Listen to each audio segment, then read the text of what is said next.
Bihar assembly ఎన్నికల ఫలితాలపై Tamil Nadu CM MK Stalin కీలక వ్యాఖ్యలు చేశారు. ఈ ఫలితంతో ఇండీ కూటమి ఎంతో నేర్చుకోవాలని సూచించారు. నిర్ణయాత్మక విజయం సాధించిన జేడీయూ అధినేత నితీష్ కుమార్కు ఎక్స్ వేదికగా స్టాలిన్ అభినందనలు తెలిపారు. విజయం కోసం అవిశ్రాంతంగా పోరాడిన ఆర్జేడీ నేత తేజస్వి యాదవ్కు కూడా శుభాకాంక్షలు తెలిపారు.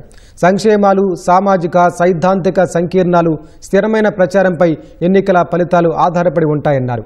ఇండీ కూటమిలో అనుభవజ్ఞులైన రాజకీయ నాయకులు ఉన్నారని, భవిష్యత్తులో వచ్చే కొత్త రాజకీయ సవాళ్లను పరిష్కరించేందుకు వ్యూహాత్మక ప్రణాళిక వేయగలరని అభిప్రాయపడ్డారు. ఈ ఫలితంలో ఎన్నికల సంఘంపై వచ్చిన ఆరోపణలను పూర్తిగా కొట్టిపారేయలేమని వ్యాఖ్యానించారు. ఈసీ ప్రతిష్ట దిగజారిపోయిందని స్టాలిన్ ఆక్షేపించారు. ఓడిపోయిన అభ్యర్థుల్లో కూడా విశ్వాసాన్ని ప్రేరేపించేలా ఎన్నికల సంఘం ఉండాలన్నారు.